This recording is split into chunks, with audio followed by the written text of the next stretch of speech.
Yo, welcome to Spectator Sporting. I'm Zach Roach along with my partner, Mr. Adi Wally. We got a big show for y'all today. We with the Harv War Bangerz today. Shout out to the Harv War Bangerz.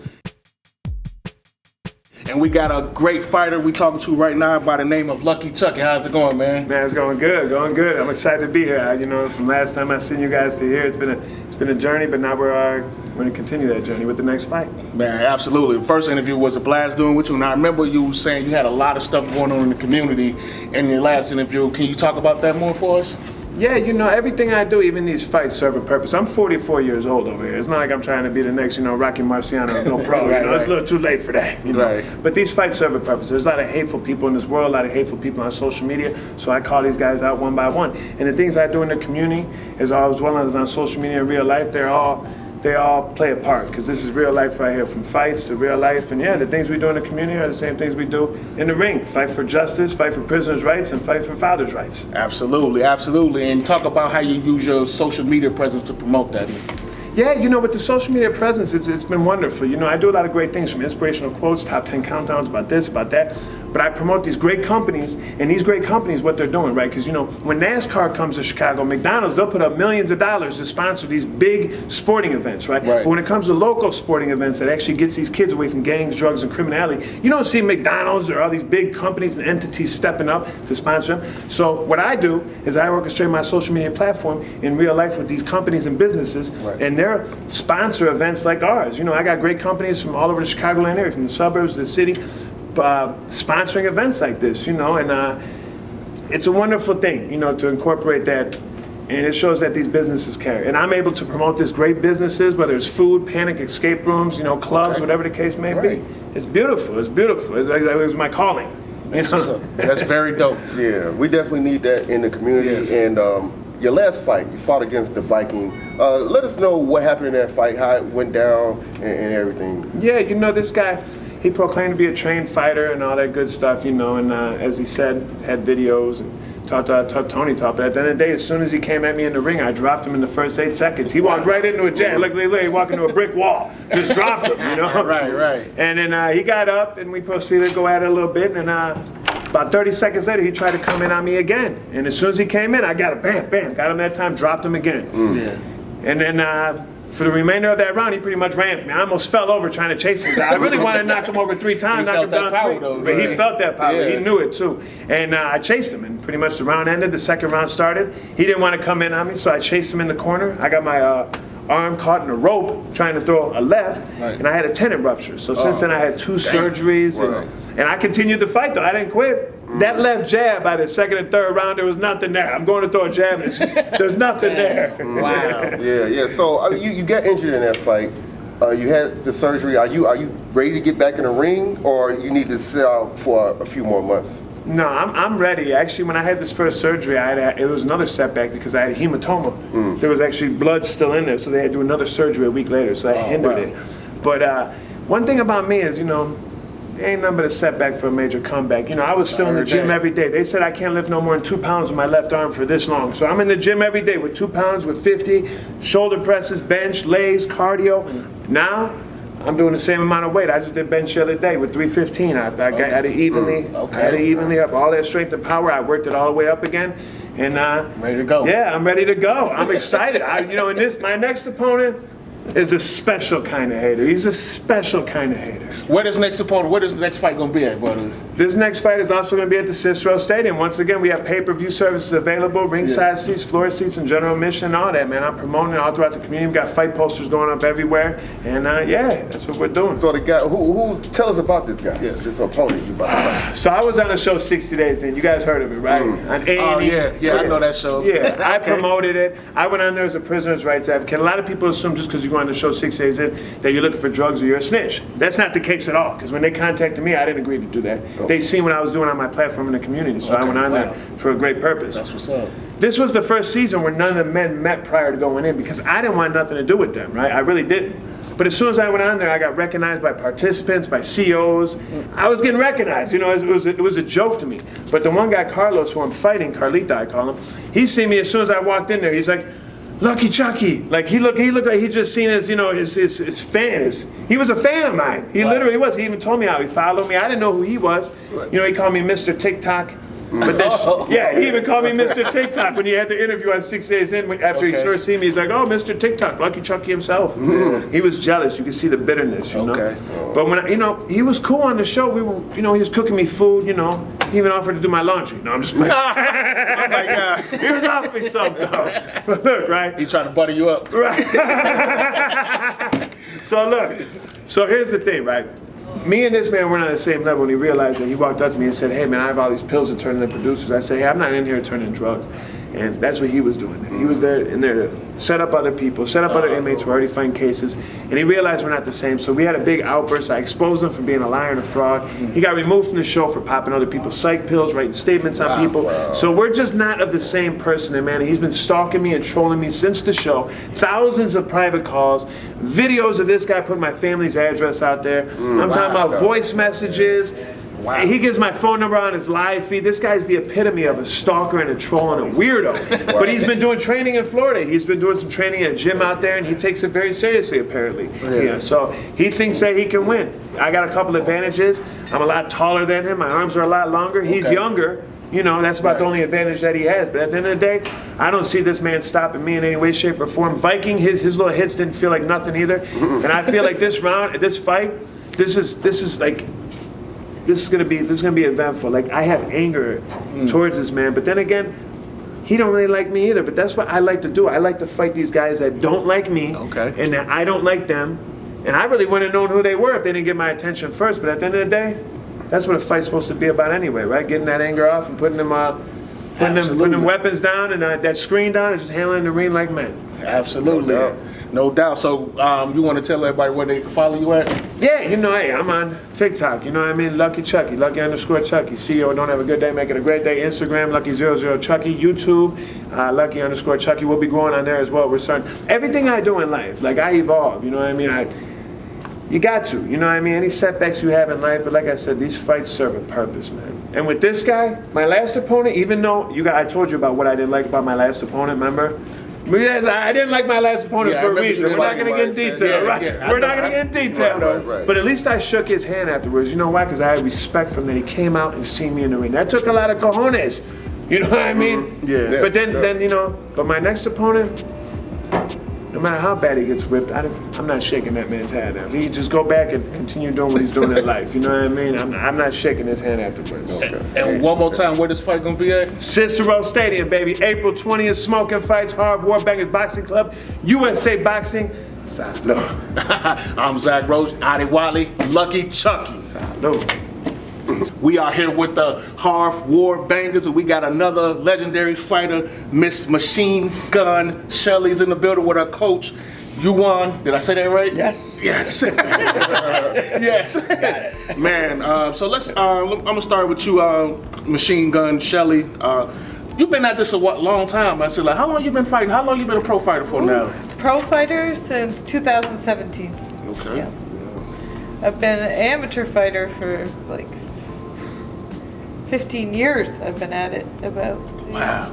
A long time. How has it changed through the years? Like coming up, like, you've been in this so long. How do you stay motivated? How do you stay hungry to keep getting in that ring? I feel like I'm always learning. There's been stale points and parts where I'm standing still, but my last fight, I felt like I opened the door to something brand new. So it's like you're always learning. Wow. And I feel like I'm just coming into the top of my game now. Wow. Yeah, you showed lots of heart. That was very competitive last fight. What's your thoughts like? You think you're going to something big? Tell us about that last fight. What's your thoughts on that?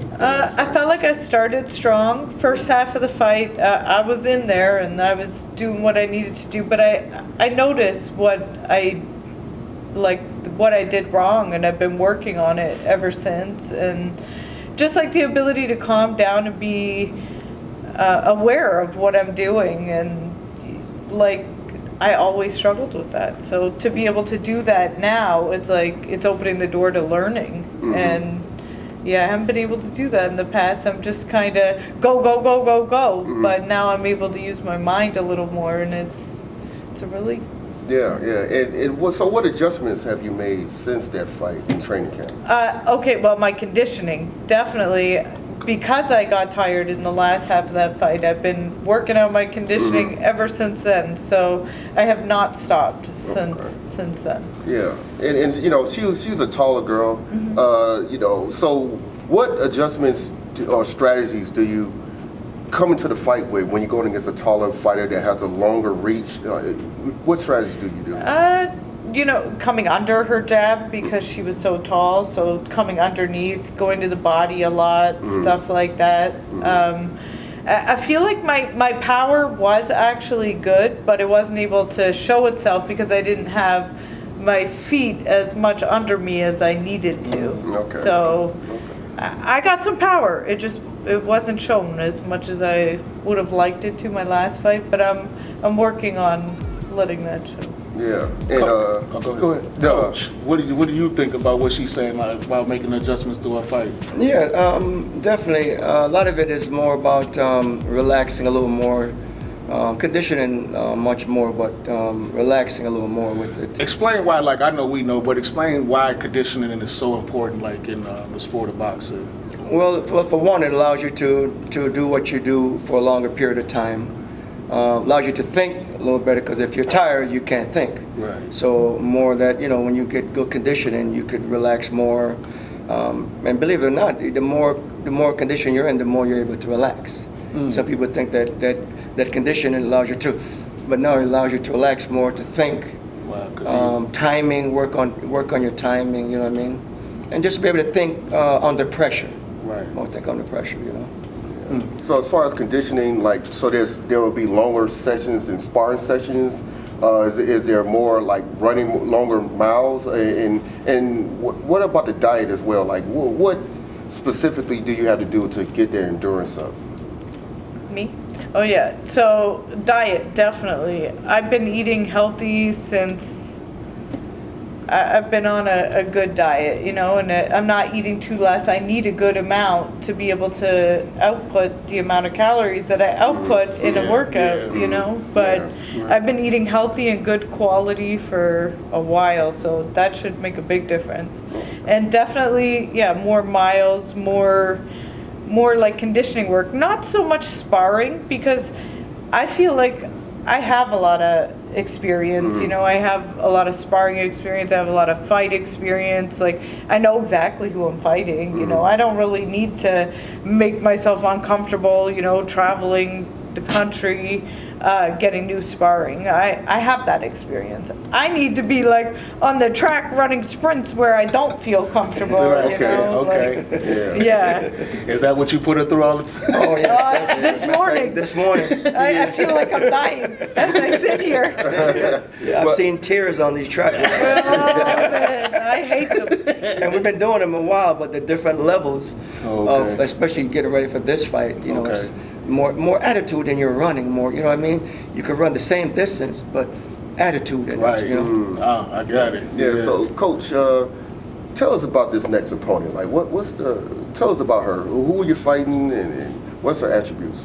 Well, I mean, she, well, we fought her before. The first time I thought Shelly won it, but she didn't make it too decisive, you know, so, okay.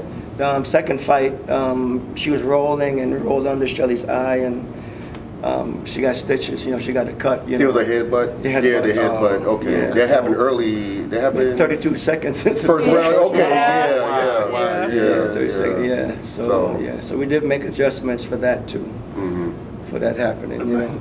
Right, yeah. That happens in boxing, though. It happens to the best of them, you know. Julio Cesar Chavez was headbutted, bleeding, and they had to stop the fight early. So, I mean, it happens to the best of them. So, I mean, it's nothing to be, you know, you'll get it next time, I guess. Yeah. So, what you think about this girl? What you think about the lady about the fight? So I'm going to go off what I just heard Lucky Chucky saying in his interview.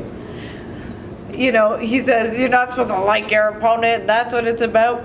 I don't care about my opponent. I don't have no ill will outside of the ring, but once we step inside the ring, it is a war. It is a full-on war. That's what it is. She coming to take your head off, so. Right. You got to take her head off. Exactly. Got to beat her to the punch, right? Exactly. So when's your next fight going to be? April 20th at Cicero Stadium. And what's her name? What's the opponent's name? Moni. Moni. Trejo. Moni. Yeah. Trejo. Has she been fighting a long time too? I think so. She seems. You say you had a match. How long ago was that match that you had with her? I think it's back in November. Oh, Yeah, so y'all November. y'all recently just fought. Yeah. Oh, okay. Yeah, but I didn't get to do what I wanted to So, do. so this Yeah. okay. This is Yeah. going to be the exclamation point. Yeah. On this fight. This is going to Yeah, be the third fight. this is actually a trilogy. Yeah. Yeah, because that was a rematch. Yeah. The That's a headbutt. rematch. The That's headbutt right. happened. And the first fight was a war. It was a war, and like I know boxing fans, people that were there because they're boxing fans, were like, "Wow, we've never seen such a good fight live." Okay. And that's an honor, you know. I'm doing what I'm supposed to do for, you know, women's boxing. You know, letting it be known that no, we're up there. The skill is there. You know? Yeah, and I heard Lucky Chucky Yeah. say that your fight was the main event. Yep. Okay, yeah. So it's a big lead up to it. Man. I can't wait to Man. see it. Well, I'll put it to you this way. She won't be asking for a rematch. We're not coming to know her. She's going to get to know us. A little knockout chaos. Yeah, no rematch after this. And I realized something the other day, that sometimes maybe I get away with things on fluke, or you know what I mean? And I'm like, no, nothing's done by fluke, and not this time. It's not gonna be by fluke. It's gonna be by intent, and because that's what I've been working on, and that's what's gonna happen. I like it. No fluke, no luck, no nothing. It is what it is, and it's because I worked every second of it. Excellent. And that's if we decide to give her a chance. Okay, coach. Yeah. Talk to him. Yeah, we're not just talking. This is about. This is serious. We can't. We got to end this. No more after this one. Yeah. Yeah, no more after this one. Yeah. Yeah. You heard what Coach said. You watching Spectator Sporting. Shout out to Harv Bangerz, Machine Gun Shelly. April 20th, right? Cicero April 20th. Yep, don't miss it. All right, we out. Peace. Yeah.